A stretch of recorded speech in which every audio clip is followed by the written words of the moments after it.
ముంబై దాడుల సూత్రధారి తహవూర్ రానాను ఎన్ఐఏ కస్టడీలోకి తీసుకుంది. ఈ క్రమంలో కాసేపట్లో ఎన్ఐఏ ఉన్నతాధికారుల కీలక సమావేశం జరగనుంది. విచారణపై ఎన్ఐఏ డీజీతో దర్యాప్తు బృందం చర్చించనుంది. తహవూర్ రానాను ఎన్ఐఏ కార్యాలయం ప్రత్యేక సెల్లో విచారించమన్నారు. పాకిస్తాన్ ఇంటెలిజెన్స్ నెట్వర్క్ ఉగ్రవాదులతో రానాను ఉన్న సంబంధాలపై ఆరా తీయనున్నట్లు తెలుస్తోంది. పాక్ సైన్యం ఐఎస్ఐతో సంబంధాలు 26/11 దాడుల్లో పాకిస్తాన్ పాత్రపై ఎన్ఐఏ ఆరా తీయనుంది. తహవూర్ రానాను సెల్లో 2 సీసీ కెమెరా ఏర్పాటు చేసి విచారణను వీడియో రికార్డ్ చేయనున్నట్లు సమాచారం.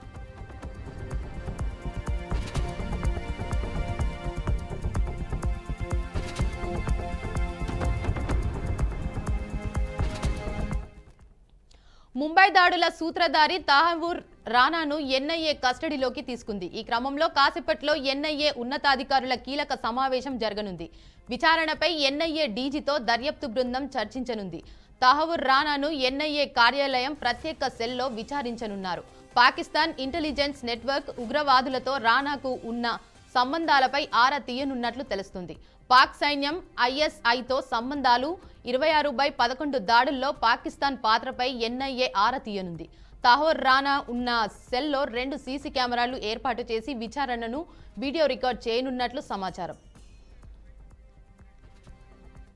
ఇక దీనిపై మరింత సమాచారాన్ని అవుట్పుట్ ఎడిటర్ వెంకట్ అందిస్తారు. వెంకట్, ముంబై దాడుల సూత్రధారి తహవూర్ రానా విచారణ కాసేపట్లో జరగనుంది. ఎన్ఐఏ అధికారుల ప్రత్యేక బృందం ఆయన్ని విచారించనుంది. ఢిల్లీలోని ఎన్ఐఏ ప్రధాన కార్యాలయంలో ఒక సెల్లో పర్టికులర్ గా సీసీ కెమెరాల సమక్షంలో ఆయన రికార్డ్ చేసేందుకు సిద్ధమయ్యారు. ఇప్పటికే ఆయన విచారణకు సంబంధించి ఎన్ఐఏ డీజీతో కూడా మాట్లాడిన దర్యాప్తు బృందం కాసేపట్లో భేటీ కానుంది. అంటే ఎలా ఎటువంటి విచారణ కొనసాగించాలి, ఏ కైండ్ లో అతన్ని దంచి వివరాలు రాబట్టాలి, ఎలాంటి అంశాలు అతని ముందు విత్ సాక్ష్యాలతో ప్రూఫ్ తో ఆయన ముందు పెట్టాలి అనే అంశంపై కూడా డీజీతో కాసేపట్లో చర్చించున్నారు. మనకు తెలిసిందే ముంబై దాడుల ఎంత హత్యాకాండ చేశారు.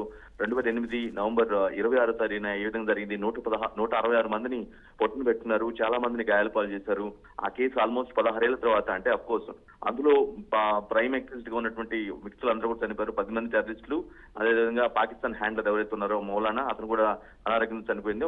ఒకే అతను ఇద్దరే బతుకున్నారు. అందులో తహవూర్ రానా ఒకరు, ఇంకొకరు డేవిడ్ క్యాల్మన్ హెడ్లీ. ఆయన అమెరికాలోని జైలులో 30 సంవత్సరాల శిక్షని అనుభవిస్తున్నాడు. సో ఇతన్ని ఖచ్చితంగా విచారించాల్సిన అవసరం ఉంది.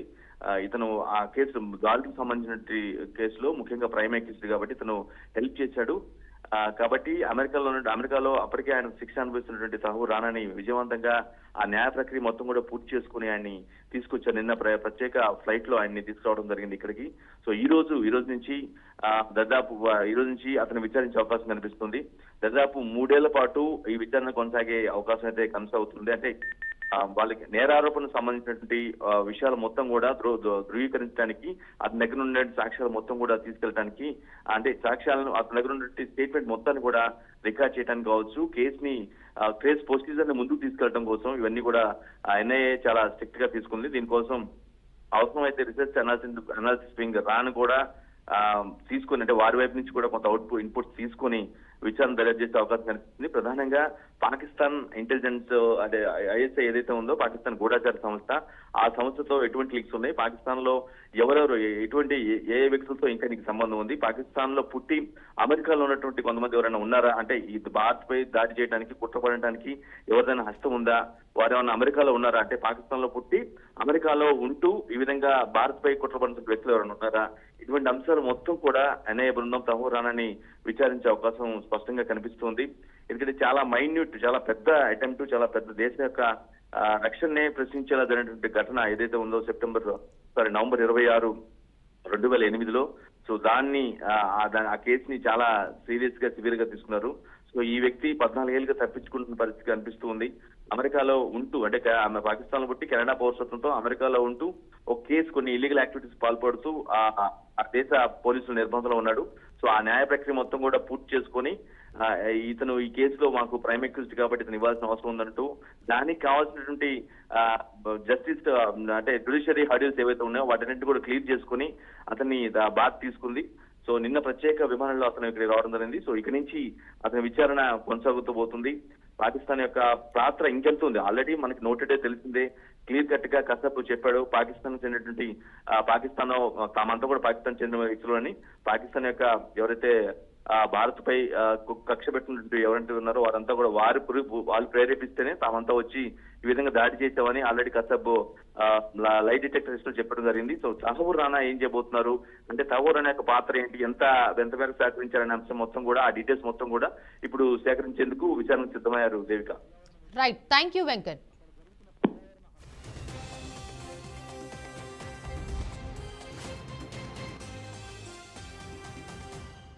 తులం బంగారం ఏమైంది అంటూ రాహుల్ గాంధీ, సోనియా గాంధీ, ముఖ్యమంత్రి రేవంత్ రెడ్డిల ప్లకార్డు పెట్టుకుని ఓ పెంట్లిలో వినూత్నంగా నిరసన తెలిపారు. ఆదిలాబాద్ జిల్లా ముఖారాకే గ్రామంలో నూతన వధూవరుల కాంగ్రెస్ నాయకులకు ప్లకార్డులతో ప్రశ్నించారు. వారికి బీఆర్ఎస్ నాయకులు మద్దతు తెలిపారు. కాంగ్రెస్ ప్రభుత్వం అధికారంలో వచ్చి 15 నెలలు అవుతున్నా తులం బంగారం ఇవ్వడం లేదని ఆరోపించారు. బీఆర్ఎస్ పాలనలో వచ్చిన కళ్యాణ లక్ష్మి కూడా రావడం లేదని విమర్శించారు. ఇప్పటికైనా పెళ్లి అయిన ప్రతి ఆడబిడ్డకు కళ్యాణ లక్ష్మితో పాటు తులం బంగారం ఇవ్వాలని నూతన వధూవరులు కోరుతున్నారు. అధికారంలో వచ్చి 15 నెలలైంది. కాంగ్రెస్ ప్రభుత్వం 9 డిసెంబర్ అయితే 1,800 బంగారం ఇస్తామన్నది. ఆడపిల్లలు పెళ్లి అయి ఇప్పుడు ఇలా 15 నెలలు అవుతున్నది. వేలాది మంది రాష్ట్రంలో పెళ్లిళ్ళు అయినాయి, కానీ ఒక తులం బంగారం రాలే.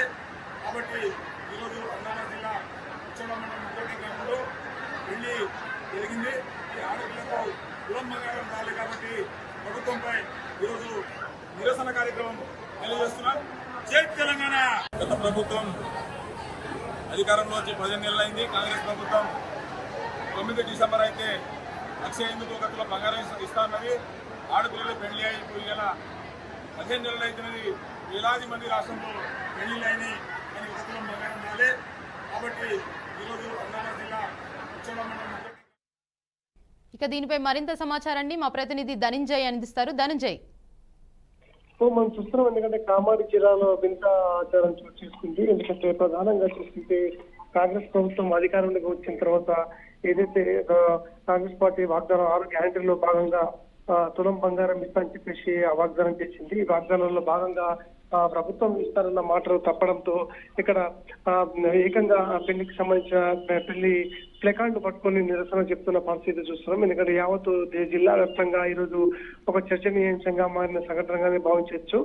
ప్రధానంగా చూస్తుంటే ఇప్పటికీ 6 గ్యారెంటీ అమల్లో భాగంగా ప్రభుత్వం ఏదైతే తులం బంగారం ఇస్తానని చెప్పేసి వాగ్దానం చేసిందో ఇప్పటి వరకు అమలుకి కావడం లేదు. 2 సంవత్సరాలు గడిచినప్పుడు కూడా అది పూర్తి స్థాయిలో అమలు కాకపోవడంతో నిరసనలు మాత్రం రోజు రోజుకు విచిత్రమైన పరిస్థితులు చేస్తున్నారు. ఎందుకంటే ఒక్కొక్క రకంగా చేస్తున్నారు. ఇప్పటికే అనేక ప్రాంతాల్లో అటు కళ్యాణ లక్ష్మి, షాదీ ముబారక్ చెక్కుల పంపిణీ జరుగుతున్నప్పటికీ అక్కడ ప్రజలు తిరగబడుతున్న పరిస్థితి చూస్తున్నాం. ఈ రకంగా ఈ రోజు ప్లేకార్డు పట్టుకొని నిరసన చెప్తున్న పరిస్థితి ఈ రోజు చర్చనీయాంశంగానే మారింది. ఎందుకంటే ఇప్పటికీ 2 సంవత్సరాలు గడిచినప్పుడు కూడా కాంగ్రెస్ ప్రభుత్వం ఏర్పడి ఇచ్చిన వాగ్దానాల్లో నెరవేర్చకుండా ప్రభుత్వం కాలయాపన చేస్తుందని చెప్పేసి ప్రజలు వాపోతున్న పరిస్థితి చూస్తున్నాం.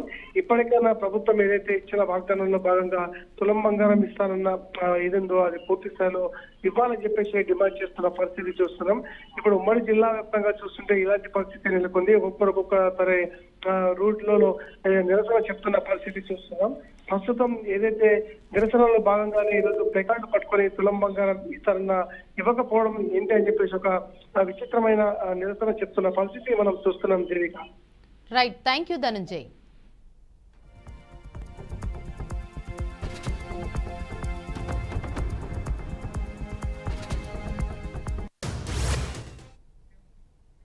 వరంగల్ జిల్లాలోని నీట్ రీసెర్చ్ యూనివర్సిటీలో విషాద ఘటన చోటు చేసుకుంది. నీట్లో బీటెక్ సెకండ్ ఇయర్ చదువుతున్న హైదరాబాద్కు చెందిన హృతిక్ సాయి అనే విద్యార్థి బుధవారం నుండి కనపడకపోవడంతో తోటి విద్యార్థులు పోలీసులకు ఫిర్యాదు చేశారు. గురువారం సాయంత్రం కాలేజీ సమీపంలోని వడ్డపల్లి చెరువులో గుర్తు తెలియని మృతదేహం ఉన్నట్లు పోలీసులు గుర్తించారు. అయితే ఆ మృతదేహం హృతిక్ సాయిదే అని తోటి విద్యార్థులు గుర్తించారు. మార్కులు తక్కువగా రావడంతో హృతిక్ సాయి ఆత్మహత్య చేసుకున్నట్లు విద్యార్థులు అనుమానం వ్యక్తం చేస్తున్నారు. విద్యార్థి మృతిపై పోలీసులు అనుమానాస్పద మృతిగా కేసు నమోదు చేసుకుని దర్యాప్తు చేపట్టారు.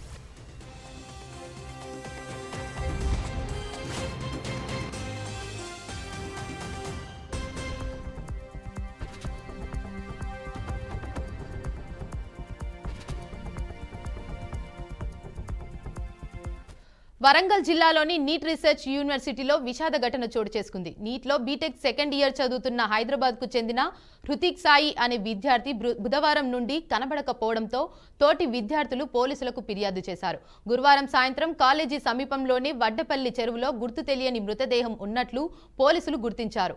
అయితే ఆ మృతదేహం హృతిక్ సాయిదే అని తోటి విద్యార్థులు గుర్తించారు. మార్కులు తక్కువగా రావడంతో హృతిక్ సాయి ఆత్మహత్య చేసుకున్నట్లు తోటి విద్యార్థులు అనుమానం వ్యక్తం చేస్తున్నారు.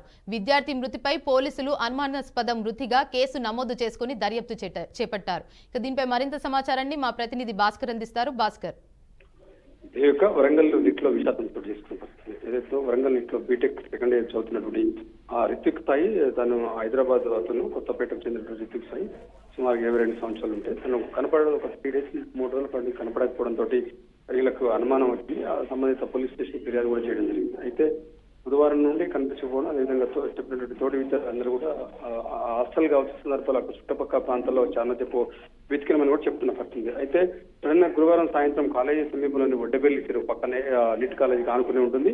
ఆ చెరువులో కొత్త మృతదేహం అంటే యువకుడు మృతదేహం కల్పించినట్టు చెప్తున్న పరిస్థితి. దాన్ని పోలీసులకు సమాచారం అందించడంతో వారికి వెంటనే అక్కడ సంఘటన స్థలాన్ని చేరుకున్నారు పోలీసులు. దాన్ని పూర్తిగా పరిశీలిస్తే అది రితిక్ స్థాయిదేనని చెప్పి తెలుస్తున్న పరిస్థితి. ఆ నేపథ్యంలో ఎందుకు దీనికి గల కారణాలు అనేకం కావచ్చు. ప్రస్తుతం అయితే మార్కులు తక్కువ రావడంతో మనోవేదన చెందినటువంటి రితిక్ స్థాయి ఆత్మహత్య చేసుకుందని చెప్పితే సంబంధిత వాళ్ళు విద్యార్థులు చెప్తున్న పరిస్థితి. అదేవిధంగా పోలీసులు కూడా కేసు నమోదు చేశారు. దీనిపై మరింత విచారణ చేస్తారు. అంటే మార్కులు తక్కువ ఉన్నాయా, లేకపోతే ఇంకేదైనా కారణం ఉందా ఏంటి అనేది కూడా కొంత తెలియాల్సింది, పూర్తి ఇంకా సమాచారం రావాల్సింది. ఇప్పటికైతే దుబ్బేదారి పోలీసులు కేసు నమోదు చేశారు. దీనిపై విచారణ చేస్తున్నారు. ఇక right, thank you Bhaskar.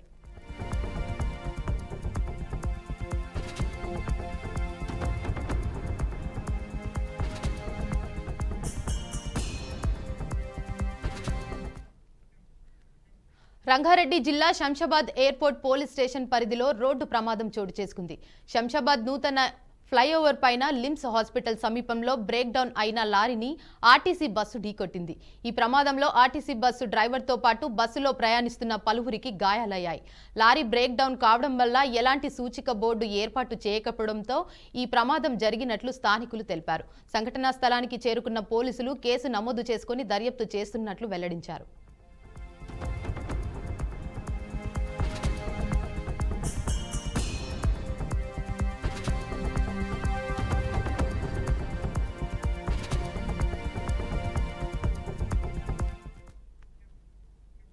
Amaravati తాడేపల్లిలోని క్యాంపు కార్యాలయంలో జ్యోతిరావు పూలే చిత్రపటానికి మంత్రి సవిత ఘన నివాళులు అర్పించారు. సామాజిక సంస్కరణలకు నాంది పలికిన మహానీయుడు మహాత్మా జ్యోతిరావు పూలే అని ఆమె కొనియాడారు. కుల వివక్షకు వ్యతిరేకంగా పోరాడిన యోధుడని తెలిపారు. స్త్రీల అభ్యున్నతికి, స్త్రీ విద్యకు కృషి చేసిన మహానీయుడు పూలే అని గుర్తు చేశారు. తొలి బాలికల పాఠశాలను ప్రారంభించిన విద్యావేత్త అని చెప్పారు. సమాజవేత్త స్థాపనే జ్యోతిరావు పూలే లక్ష్యమని పేర్కొన్నారు. ఈ కార్యక్రమంలో టీడీపీ నాయకులు, కార్యకర్తలు, పలువురు ముఖ్యులు పాల్గొన్నారు.